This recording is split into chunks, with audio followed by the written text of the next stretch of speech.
Pat, welcome to the summit. I suppose a question I'd be curious to ask to start off with is, you've developed sensorimotor psychotherapy. What led you to developing this particular approach to helping people heal, I suppose? Well, honestly, I think it started back when I was 7 years old. Wow. And my mother put me in dance class because she knew I was going to be really tall. I'm like over 6 feet tall. And she was an artist, and she said she wanted me to study dance because she said you need to be graceful. And at 7 years old, my modern dance teacher, she was trying to teach us about that alignment in the body, that poise that dancers have. And I just got it. And I will never forget that feeling. I was just like, whoa, it felt like my whole body was just lengthening. And I felt the difference from my usual stance. And for me as a child, my body was my resource.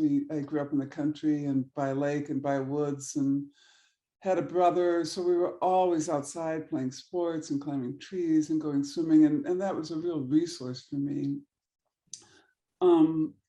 Later in my early 20s, I taught yoga and dance at a psychiatric hospital. And that was fascinating to me because the patients who took both those classes seemed to get better.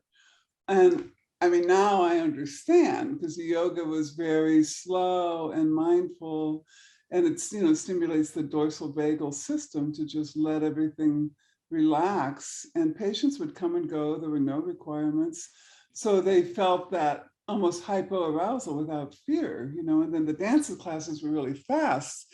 And again, they could come and go, but it stimulated the sympathetic arousal in a safe setting. So yeah, once I met Steve Borges, and understood his work, it was like, oh, that's why they got better. They were learning to regulate, So, and then I met Ron Kurtz, who was the first person who thought that I had met, who thought the body was important in psychotherapy. This was, I don't know, maybe 73, 74.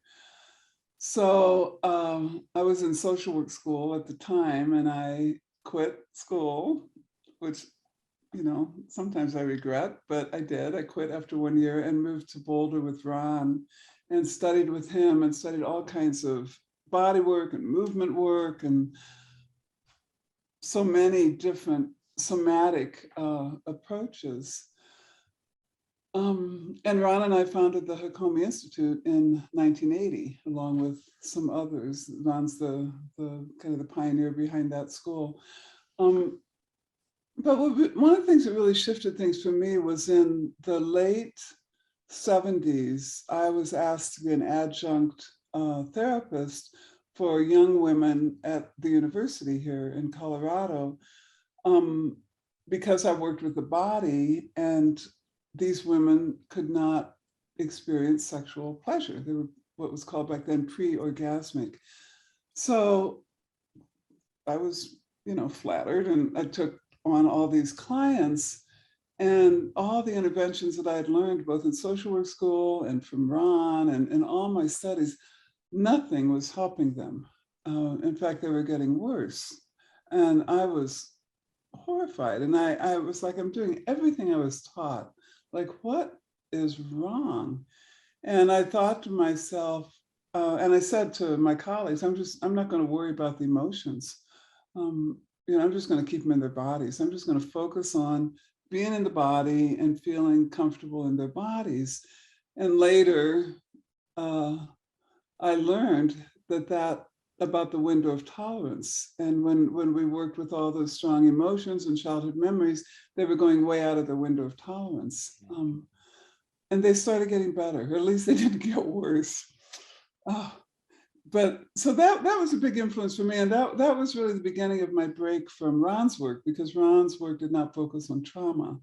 Ron's work just went into the body to access the strong attachment related issues with their emotions, the strong emotions associated with those. So in 1981, I remember Ron and I were having breakfast, and I said, I love your work, but I'm kind of going in a different direction. and with the body, the importance of the body, and also trauma. And he said, well, start your own branch of the school. So from 1981, I was teaching my own work. And then later I broke from Hakomi in the 90s. Ron and I both did. And along the way, I met so many people who influenced me theoretically, like Bessel van der Kolk, Alan Shore, Dan Siegel, Ruth Lanius, Kathy Steele, Anna Vanderhart. I mean, the list goes on, right? And also body therapists, Peter Milkier, Emily Conrad. And it kind of took off from there, especially when I met Bessel, although I was still teaching in Germany and I was teaching all over the United States and Canada. But when I met Bessel, he really eventually saw the value of working with the body, with trauma. And now he considers himself a body therapist, which I take some credit for, because we worked together closely for years. So that's the story. Not everything, but those are kind of the highlights. It sounds like you've been on an amazing journey, Pat, and there's been loads of exploration in there, and you've been open the whole time. You know, it sounds like you've had a really just a fascinating career trajectory. Something that I heard you say in your weekend university lecture was about Ron Kurtz. One of his influences on you was that he got you to focus more on how we organize our experiences rather than just content, you know, talking in therapy. And this seems to be a very important concept. So could you maybe tell us a bit more about that and why that is important? Yes, I remember this well, this conversation with Ron again in the 70s. I was so fortunate to meet this brilliant pioneer when I was a young budding therapist. And he said, I remember him saying something like, if you're just talking, there's only a certain amount of information available to the person. It's what they can think about and talk about. So right there, you're limited. And he said, what we really need is we need to get under the talking to how a person is organizing their experience. Because, we can all have the same experience. Like we could all be in a car accident, even the same accident, if you can imagine, like we're all rear-ended. We will all have a very different reaction. It's not going to be the same because we all organize our experience differently, physically, emotionally, and mentally. And it's that organization of experience that you can't get at directly through conversation, but you can get at it directly through mindful awareness. So in my work, I use mindfulness because mindfulness stops the conversation and helps a client be aware of how they're organizing their experience. So if a client wants to work on a memory, say, of the time in their childhood where they were molested, let's say. I mean, in talk therapy, what I had learned up till meeting Ron was, okay, you talk about it, you help them gain insight, you work it through verbally. Studying the organization of experience would be saying something like, okay, let's see what happens when you remember that incident. What starts to happen in your body, your thoughts, what images come up. It's not conversation anymore. So a person reports, well, my body's getting tight. I feel scared right now. I have this thought. There's no help for me. I'm stuck. That's the organization of experience that then, how we organize experience creates the habits that really determine the quality of our lives. It really does. Our belief systems, our emotional preferences, and the way we live in our bodies. So my work started to focus on, let's change the organization of experience. It's not content, but that molestation incident is still present in this client's psyche and body now, 50 years later. So that's what we want to change. And then everything changes. And for me, a big element of that, which I think is really unique to sensorimotor psychotherapy in terms of psychology, there are lots of, well, I shouldn't say that because I don't know other methods, for me, this is what's important with sensorimotor psychotherapy, is that clients really shift how they live in their bodies. They organize differently. So if they, if their bodies are, pulled in or collapsed, they learn to fill out and inhabit their bodies along with all the expansion, mentally and emotionally that comes along with that. So I love that. And this is my bodywork training as a Rolfer and postural integrator. I love to see how clients' bodies will change to support, psychological health and physical health too. But yeah, so that's the organization of experience. That's so interesting. I love what you've said there.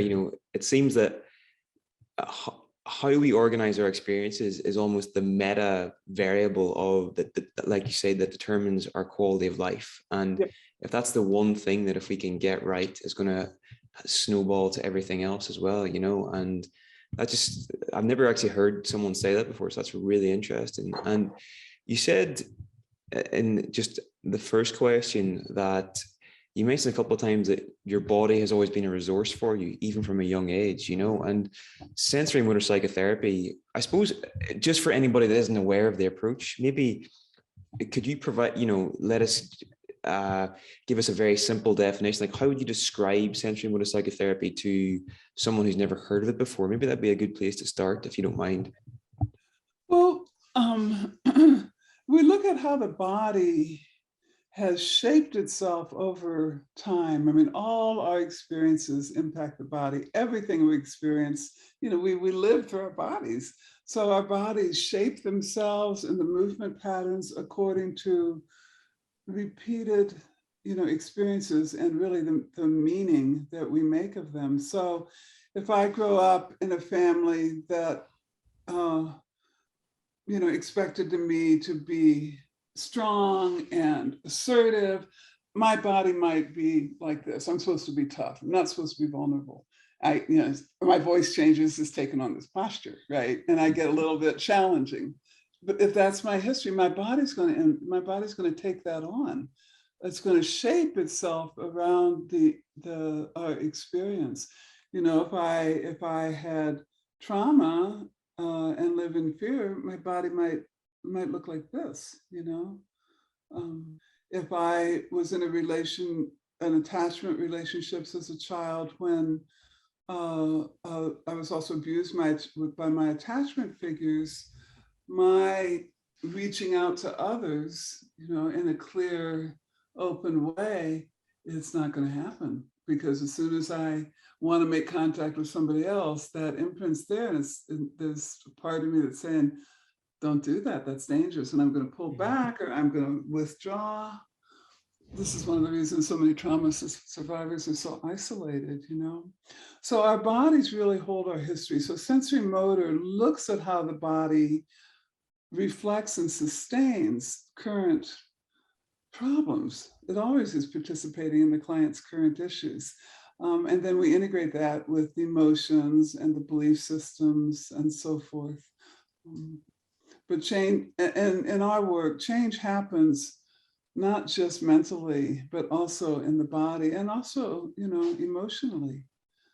A client who lives in fear, they learn to shift their body, they learn to protect themselves, their emotions, their emotional propensities start to change as well. So It makes so much sense to me. And I think one of the things you said as well is that the body tells a story almost, and there seems to be a lot of benefit of becoming aware of what that story is and being able to tune into it, So yeah. for a therapist listening to this, even someone at home that maybe wants to become aware of the story that their body is telling them, what would you advise them to do, sort of to become, like, for me, I notice like my posture is always very, like, I'm always hunched forward and like I'm always like that there, and like I'm curious, what does that suggest? But for someone just, generally, how would someone tune into that and become more aware, I suppose? Yeah. Well, I think the first thing is curiosity. If you're interested, that's the first step. I mean, that's a kind of a a task of the therapist is to help clients become really curious about their body, and recognize the value of how they live in their body. So if, if you're hunched over, I mean, honestly, a lot of people these days are developing this pattern from working at computers all day long. Yeah. And that, so, we have to be aware that not everything is psychological. But if it is, that pattern's going to be exacerbated when you talk about something meaningful, probably something not pleasant for yourself. So I just tell people, get curious, watch bodies when you go to the mall or go outside, watch how everybody moves so differently. That's the best education I got. It's just watching bodies. And then, be curious about your own body, like this pattern that you have. You can exaggerate it a little bit. You can notice how it feels. You can do the opposite. Does that feel comfortable? Oh no, I like this better, and you can just start being interested. The body has a wealth of information. I mean, I'm 75 and I am constantly learning from my body. But this is nothing new. Pierre Genet, who was born in the 1800s, he died the year I was born in 1947. He said, we have to help our clients develop the movements that are the patients, he said, develop the movements that are unfamiliar to them. So he was basically aware of the same thing that is the foundation of sensorimotor psychotherapy. Very cool. So something else I find really interesting is that, okay, a couple of things. So the first thing was that the misattunements of our caregivers plays a big role in how we organize ourselves somatically later on in life. And also something else was that our identity, I'm not sure who exactly said this, but our self-identity is defined by who our caregivers perceived us to be, but also maybe as importantly, who they denied us to be as well. And I remember you telling the story of how you would, come home from school with like A's and your mother would say, you should be getting A stars, things like that. And because of that, you sort of are very sort of forward leaning and you find it mobilized and find it difficult to relax. So can you maybe tell us about that? Well, yes. I mean, we all get these messages from our caregivers and society and, other important people in our life. So it's not just caregivers. Du Bois wrote about that, for people of color, they have their internal sense of self, but then they also hold what society perceives of them. So society also really affects us. Like as a woman, I've definitely taken on the imprint of the patriarchy. So it's not just childhood. But with that incident with my mom, my mom, she was born in 1904, and she didn't have the opportunities available to her. And she really wanted me to be a superstar. It was just, she would tell me, you could do anything. You could be president, you could do anything. So I came home with A's. She says, well, why don't you get A pluses? And my body goes, okay, I'll try harder. I will work harder. And I started living really in the front of my body and not in a yielding, back of my body, not in that action. And that's still a lifelong challenge for me. And we all have those imprints and they impact how we move. If we're criticized, our bodies would respond. Like when I think of criticism, we might not feel safe and pull in and withdraw, or we might get aggressive back.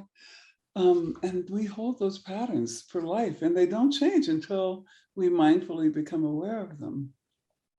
That's the beauty of mindfulness. We can, I think it was Moshe Feldenkrais, he said, you can't do what you want until you know what you're doing. And the best way to know what you're doing is through mindful attention to your organization of experience. Cool. And you say that, how we reach reveals a lot of clues about how we were raised as well, how we reach, like how we reach out. How we reach out, yeah. And that's even different for people that, like, say if you're reaching and you're thinking, you're bringing a traumatic experience to mind that actually might affect the way you reach out to somebody. Is that right? Well, yes, but it's not like none of this is explicit. Wilhelm Reich said the body is really the manifestation of the unconscious. So for a traumatized client who comes to me saying, I'm so isolated, I really don't have friends, I immediately think, let's explore reaching. But that client isn't going, yeah, when I reach out to others, I get scared and I pull back. They're not aware of that. All they know is they don't have friends. So then we explore that and we see the pattern. Like one client who had this issue, she said, well, I'd like to reach out, and her hands go like this to reach, but her shoulders are hunched up in fear. So the body reveals how we organize in terms of complex trauma, because there were two parts of her, one that was frightened, another that wanted to reach out. So, but this isn't conscious. That's the thing. When we're working with the body, I think that's why it can be so powerful. We're working with the implicit self, not the conscious self. And it's the implicit, as Alan Shore has taught us, that really runs the show for us, So we want to bring that implicit part to awareness, so then we can change. I think there's so much in that, just that quote you said from Wilhelm Reich that really jumped out. Just, our body is a manifestation of the unconscious. That's fascinating and just says a lot. Yeah. So you've recently wrote a book, The Pocket Guide to Sensorimotor Psychotherapy in Context. A couple of questions. So why did you write this book? What was your motivation behind it? And the other one is, to what extent do we embody our social and cultural history, would you say? Well, I'll answer the first question first. What led me to write it, I think it was in 2014 after Ferguson happened. I was participating and on the planning board of the Interpersonal Neurobiology Conference in Los Angeles at UCLA, and I suggested it's time to do something on diversity and multiculturalism. And I went into that kind of, in retrospect, really arrogantly and naively. This is a bunch of white people.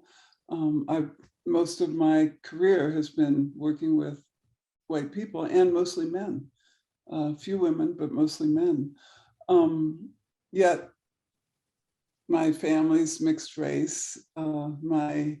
In the 60s, I was super active in civil rights. I taught in an all-Black school, and then the first integrated school in the States. And so I kind of thought I had a handle on racism and oppression.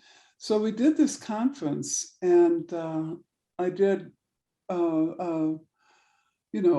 bring forward a bunch of people of color to work with me on a panel and in my presentation, but it was mostly run by white folks.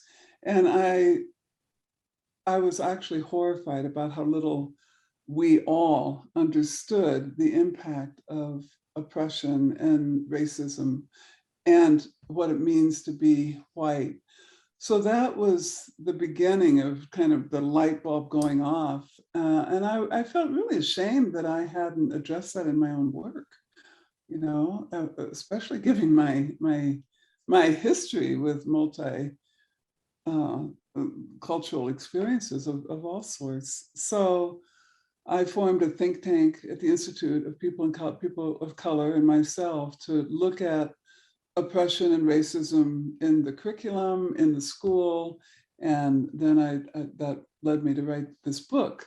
The first chapter is written with these people on the think tank. So some of the things that I've learned in answer to your second question is that, we are all a product of the context that we live in and that we grew up in. So none of us are immune. Like one of the things in America that people often say, people say, "Oh, I'm not racist," and we've really pointed this out, I think, in the book. It's like consciously, no, but unconsciously, yes, because you can't help it. When I think of the imprints of my learning about race when I was young, everything that I saw on TV, you know, the white people only signs and all of that tells me that people of color are inferior. It's not conscious, but those were my first experiences, and those are most of our first experiences. And also all kinds of, if you occupy certain locations, like being a man is better than being a woman, having money is better than being poor, speaking the language of your country is better than speaking a foreign language and having an accent. You know, so we pick all this up implicitly. So, and it really influences how we live in our bodies and how we interact, big time. Always, yeah. So interesting. And you mentioned there, I think you don't know about social location. That seems to have a big effect on, or yeah, that affects how traumatic experiences influence us. You know, the same experience could impact two people very differently, just depending on their social location. Could you tell us a bit more about that? Yes. Okay. So for myself, I have almost all privileged social locations. You know, I have enough money. I'm educated. I speak the language of my nation. Oh, you know, we could go on and on. I don't have. I have white skin. My marginalized social locations is that I'm a woman and that I'm 75 years old now, elderly. So those like cause certain ways that they have impacted me. But if I have, like, take the pandemic, you know, I have tons of resources to deal with the pandemic. I can go to my naturopath, I can get preventative stuff. You know, I don't live in a crowded area. I can isolate. We could go on and on. But if say I'm Black, say I'm a trans woman, and I don't have money, and I speak a foreign language, so I have a strong accent, I'm going to have a very different experience of any trauma, including the pandemic. Yeah. 100%. Yeah. It's, to be honest, Pat, it's hard to believe you're 75. Like, I'm not just saying that. That's really hard to believe. Well, there's a nice little adjust your appearance feature on Zoom that helps with that. Okay, so the next thing I wanted to ask you about was so there was a quote in your presentation with us. I'm just going to read it out here, and I'd just like to get your comments on it. It's from Charles Taylor. Our identity is shaped by recognition or its absence, often by the misrecognition of others. So a person or group of people can suffer real damage, real distortion, if the people or society around them mirror back to them a confining or demeaning or contemptible picture of themselves. So are you essentially saying, or is Charles Taylor essentially saying here that if a society has a certain stereotype of a race or an ethnicity, and then they reflect that back to them, then that's feeding back into their self-identity, and that's affecting everything from their self-esteem, how safe they feel in the culture? Like, is that what he's getting at there, do you think? Or is there some, what are your thoughts? You know, I want to be careful with that, because going back to what Du Bois said, you know, that well, he was talking about, you know, Black people in America, that there's society's misrecognition. I mean, Du Bois, he lived in the first part of the last century, where society perceived people of color as inferior, stupid, incapable, lazy, all these stereotypes. So he said there's that misrecognition, essentially, that's really going to affect you. However, you also have other influences. So your self-esteem and your family and your group of belonging, you know, can be really different. So I don't want to say that what I think what Charles Taylor is saying is that misrecognition and the absence of recognition happens on all levels. Personal gets back to what you were saying earlier, which is really from Philip Bromberg, that our parents will confirm parts of ourselves, but disconfirm and deny other parts of ourselves. So they don't recognize certain parts of ourselves. Like my mom didn't recognize the part of me that didn't want to have to be the best all the time. I just wanted to kick back and read books and, you know, go daydream. She didn't recognize that part of me, really. She wanted me to achieve, you know. On a societal level, it's super damaging. And that gets to the implicit bias that, because it's not just the person that feels that. A white, like you as a white man, you pick up on the misrecognitions of your culture towards yourself and towards other groups of people too. Like one of the misrecognitions to men is that, you know, you're supposed to be tough. It's changing, you know, and in contradiction, a misrecognition of a woman is that she's not supposed to be tough. She's not supposed to be bossy. A woman's a leader, often is called bossy. Man's a leader, he's called a leader, you know? So there are all these misrecognitions that Charles Taylor, I love that quote. I think he was brilliant. He wrote a book in '94 called The Politics of Recognition, which is really fabulous. Cool. Very cool. We'll link to that in the show notes. What was I going to say? With the misrecognition, oh, my mind's going blank. I hate when that happens, but it happens to me all the time. It'll come back to me. It'll come back to me. Anyway, I think it would be really just important to cover here for people that are new to sensorimotor psychotherapy, Pat, if you don't mind, is the foundational principles, things like organicity, mind, body, spirit, holism, just to give people a sort of a broad overview of the approach you've developed, you know, if you don't mind. Sure, of course. Yeah, and many of these, there are these foundational philosophical spiritual principles that are really the heart of the work. Everything comes out of these principles. And many of them I got my first introduction to them from Ron. And I want to say that these are, you know, appropriated from indigenous cultures and Eastern culture. So I really want to acknowledge that, as is mindfulness. You know, Western cultures really appropriated mindfulness for their own benefit from other traditions. So these principles, I'll go over them briefly. Organicity, it's a term borrowed from Gregory Bateson, and it says that every living system has their own intelligence and their own unfolding, whether it's a dog, a plant, a person.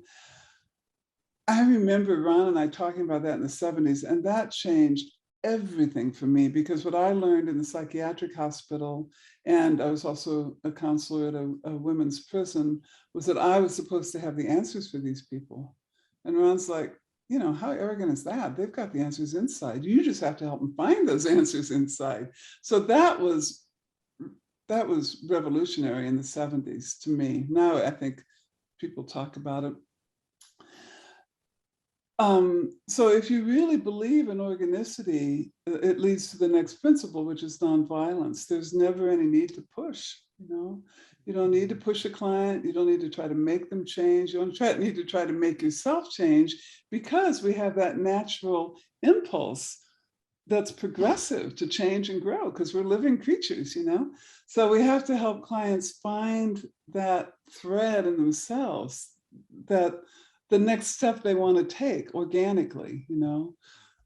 That was also, all these were kind of revolutionary for me, because we really pushed people in the psychiatric hospital. I mean, it was cruel even sometimes, rather than helping them, you know, find that intelligence.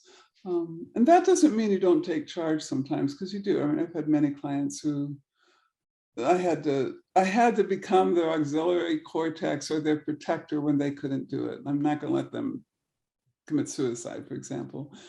So nonviolence really has to do with how you how you act rather than just what you do.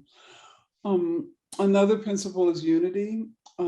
Unity is just simply that we're all connected, you know. But if you think about that, how that changes your approach as a therapist, with unity, me and my client, we're a team. You know, they know what I'm thinking. We collaborate, we work together, we communicate, because through that communication, we feel that sense of togetherness and unity. But the unity is always there anyway. Mind, body, spirit, holism is, I always like, well, that's just a given, you know. What is there to say?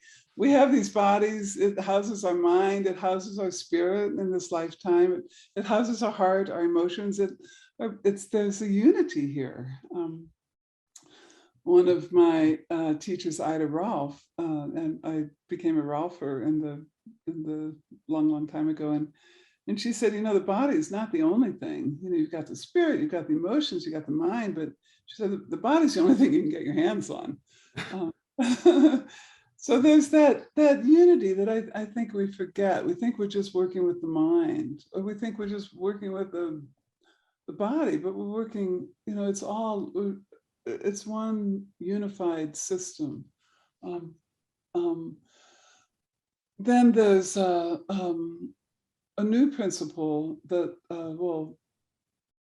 that I wanted to find a principle that talked about that magic that happens when two people come together, that it's not going to happen in any other dyad, you know, or really any other group. Like when you come together, there's something special that happens.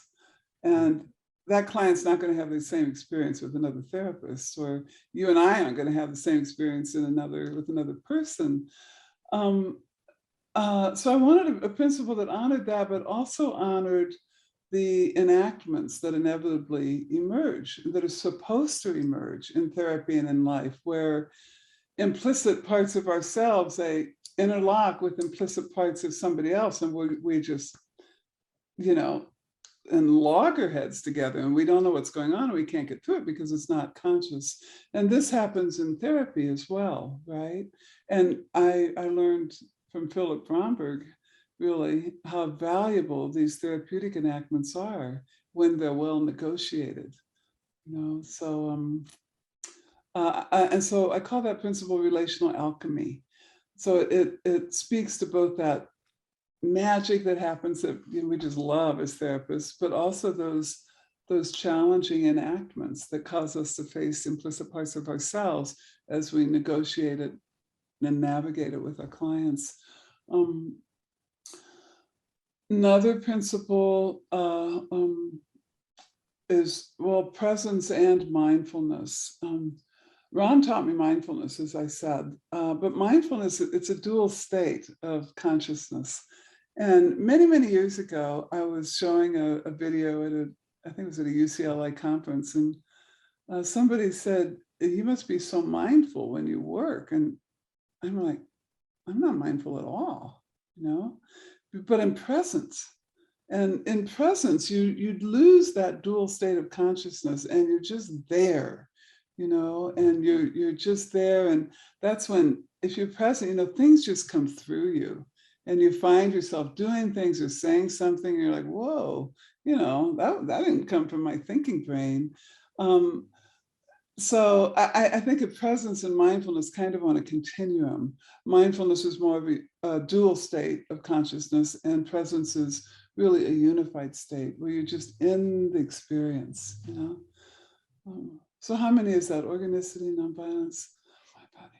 I think that's it. Is that 6 principles? I think you got them all. Yeah, I think Good. that's going to be so valuable to anybody listening to this that hasn't you know studied sensorimotor psychotherapy before. So thank you so much. And you know, it seems that the more effective something is, it seems to cross many different domains. And you know, there's some of the things you're saying there with regard to organicity, for example, has similarities to the, you know, Carl Rogers like self-actualizing tendency, for example. Sure. You know, Absolutely. Yeah. and yeah, I think there's just so much power in those principles. So thanks for sharing. So we've got probably about 8 minutes left, so a few more questions.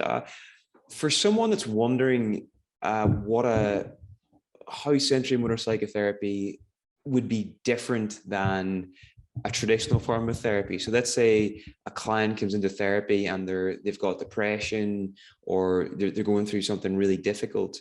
What would the typical hallmarks of a sensorimotor psychotherapy session look like? And what would a person trained by your institute, for example, what would they be focusing on? What would their first steps be, if that makes sense? Yeah, sure. Well, first of all, I want to maybe reiterate that a sensorimotor psychotherapy session is held within those principles that I just described, and that those principles really define the quality of the relationship. And the principles are aspirational. So our students learn to become aware of those principles and embody them in a session. So you're coming in with an attitude of you've got the answers inside. Clients feel that. So much happens just in the ethers. So I really want to name that, first of all. But then, well, I always tell my students, some of the hallmarks is to always look for how the presenting problem and the client's goals can be supported by the body. So whatever the client's difficulty is, if they come in with depression, it's gonna manifest in the body. I mean, if you're depressed, you're not going to be moving like this. You're not going to have a smile on your face. You're not going to have expansion in your body. You're going to be, this classic posture of depression, shortened rectus abdominis muscle. Clients come in, there's not much movement. There's not much vitality. So we look for that from the get-go. We look for how the body and other implicit non-verbal phenomena are contributing to the presenting problem, because then you've got a great avenue through that difficulty. So of course we listen to our clients. It's important that clients tell us. It's important that we hear what they have to say. But we want to find what we call a frame, which is kind of a road into mindful awareness. So if somebody comes in depressed and they're talking about they just have, just not happy, just feeling immobilized, there will come a time when I might say something like, okay, how about we look at that part of you that feels depressed, and maybe we start with your body, like your body's kind of slumped, or maybe we start with that feeling of aloneness that you have, or that feeling that you just don't want to be here anymore, those words. So we can start anywhere, but then it switches to mindful self-study. Like if they say, they have to agree, because that's organicity, right? We're following them, they have to agree. If they say, yeah, they want to do that, then you say, okay, let's start with those words. Like when you say, I don't want to be here anymore, just say that inside yourself. What starts to happen in your body, your images? And they go, well, my body starts to really collapse. And I have this image of my father, hitting my mother. I can see him beating her. And, so right then we're working with the organization of experience. We're working with those formative images, physical postures, and thoughts. That little girl didn't want to be there then either. So that's the organization of experience. So then we have, the opportunity also to work with how parts are reflected in the body. I think this is so important. For that client, for example, she feels that little child who was terrified of her father's aggression and didn't want to be there. And that part of her is still alive in her current life, right? Yet she has a job, yet she can function. So we're working with how these different parts live in the body.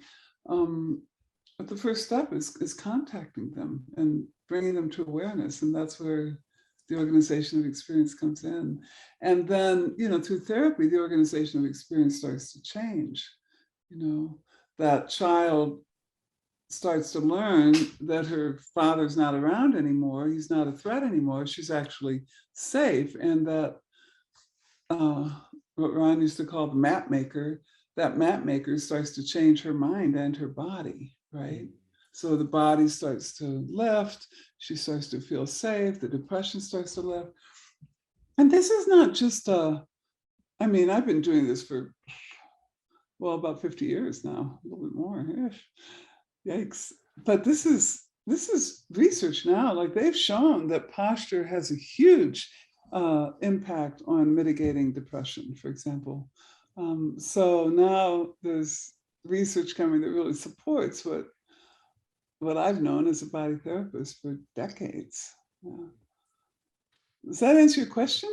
Yeah, it does. It does. I'm conscious that you've got to go in a couple of minutes. So, but yeah, just a couple of things. So I was going to ask you about trauma. Like, I had a whole, I had about 10 questions to ask you about trauma, but we're not going to have time for that.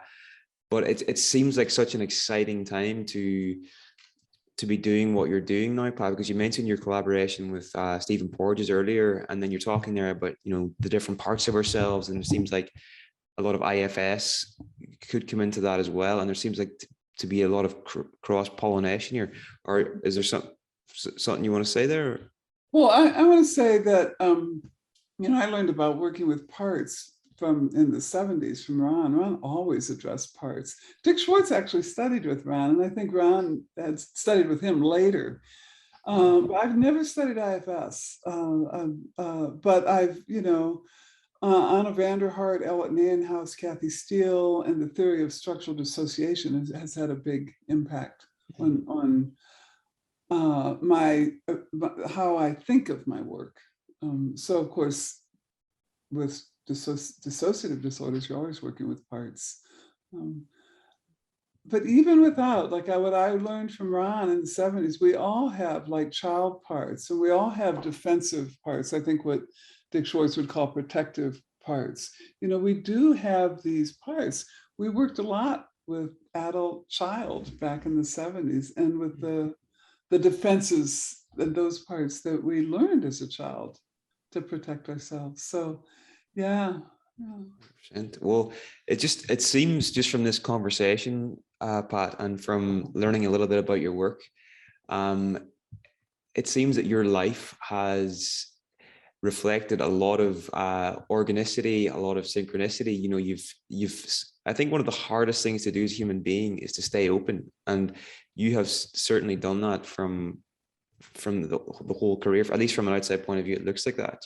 So I think that's just really commendable. I just wanted to say that. And before you go, we're asking every speaker for 3 book recommendations that they would recommend that every therapist should read. Maybe books that have impacted you personally, or books that you've maybe gifted to others. Anything come to mind when I ask that question? If nothing comes to mind now, we can get it another time. That's no problem at all. Yeah, maybe get it another time. I'm thinking, back to the 70s, the things that impacted me. I don't even think they're even in print anymore. Like, there was a parenting book that really impacted me. I can't even remember the author at this point. And there was a book on that they gave us in the prison on reflective listening. But these are honestly, most of my learning was experientially.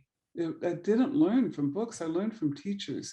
And that, when you say that I was open, I just want to say, yeah, I grew up psychotherapeutically in the 60s and 70s and 80s, and the times were very different.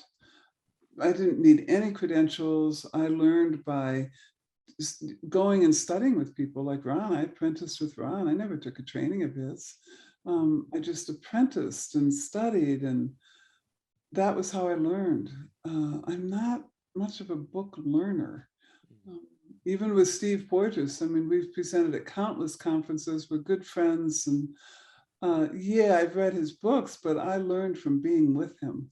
So I was lucky growing up in that era where we were allowed to experiment and we didn't need these qualifications. There weren't all these rules when I don't think I could have developed what I did if I had had to contend with the rules that people have to contend with now, which, grew out of some necessity, but still, yeah.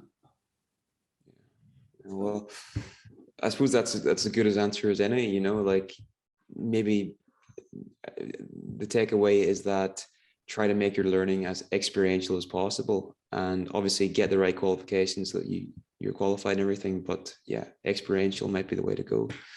But anyway, Pat, I know you've got another meeting now in a couple of minutes, so I'll let you go. It's been an absolute pleasure to speak with you today. Thank you so much.